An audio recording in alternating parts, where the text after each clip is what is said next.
The suit is too big. You're standing on the surface of the moon and you can feel it. The shoulders are too wide, the chest cavity is hollow around you, and every time you try to move your arms, the whole torso of the suit twists with you.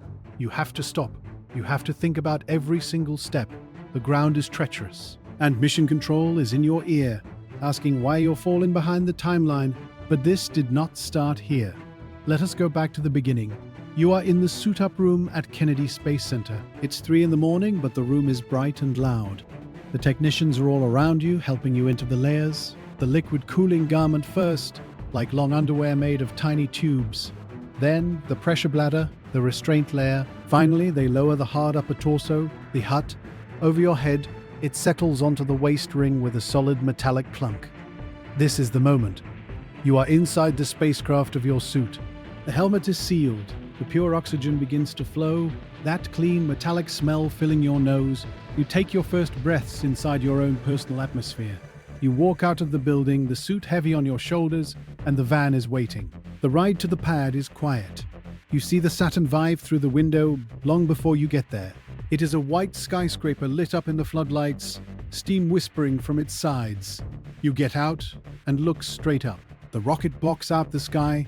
You take the elevator up to the top, to the small white room where you will enter the command module.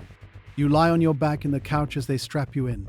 The hatch is closed. Now it is just the hum of systems and the sound of your own breathing in the helmet. You have trained for this for 6 years.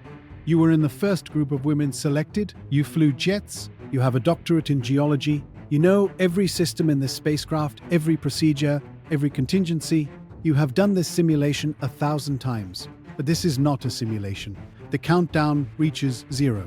For a second, nothing. Then a deep, distant rumble that builds into a roar you feel in your bones. The whole world is shaking. You are pressed back into your seat. The sky outside the window goes from blue to black in minutes.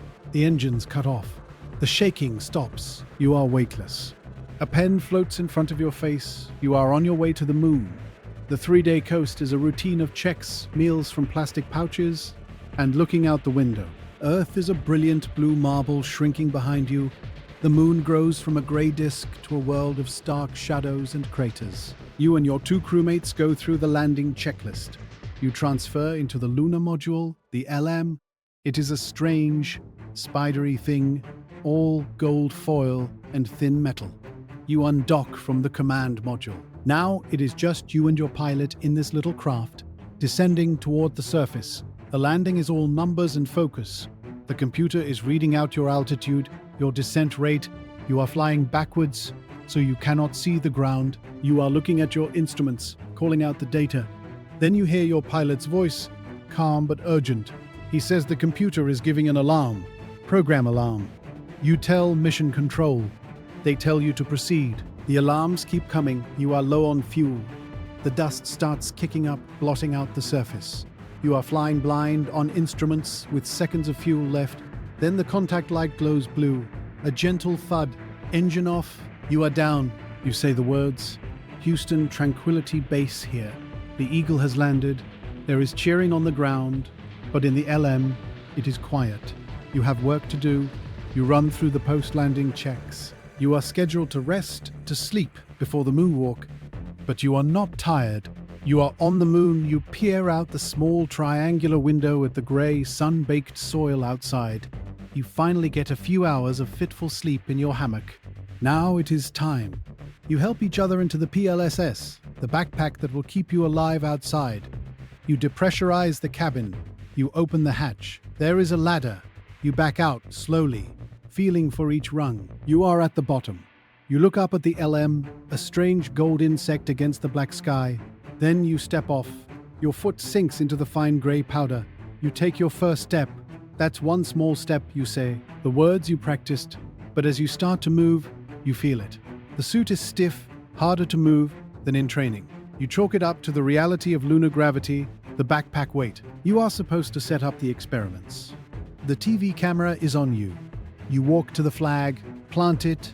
It is harder than it should be. Every time you bend your knees, the suit wants to straighten back up. Every time you try to reach down to pick up a rock sample, you have to lean your whole body over. You are working against the suit, not with it. You hear Capcom's voice. They are asking about your timeline.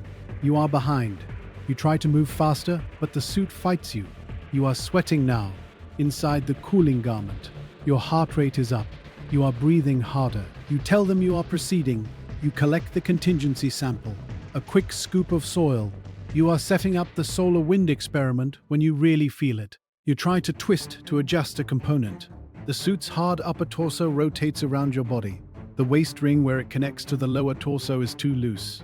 You are not moving the suit. The suit is moving around you. Inside, you are swimming.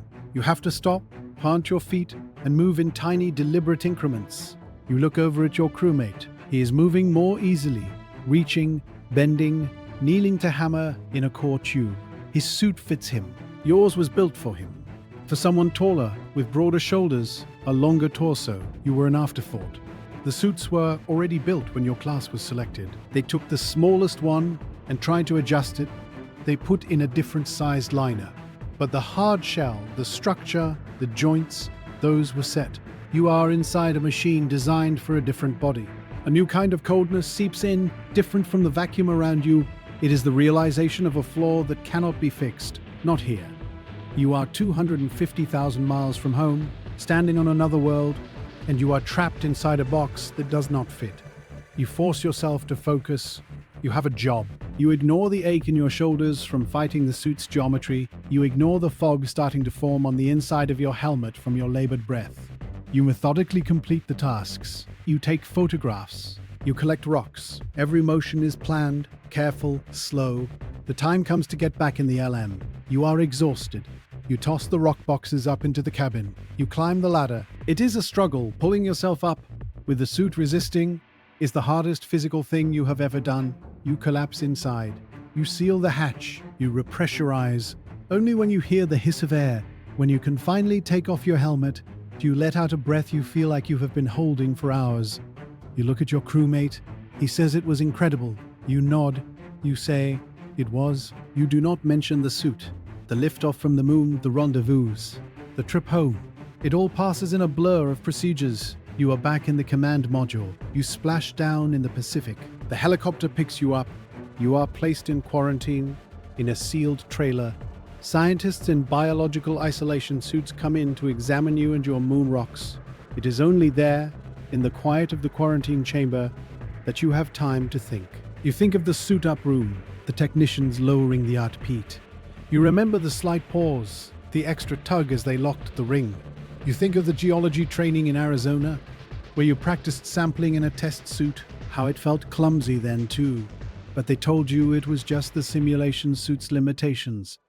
You think of the moment on the ladder, looking up at the black sky, feeling a thrill that was instantly followed by the need to fight for every movement. You survived.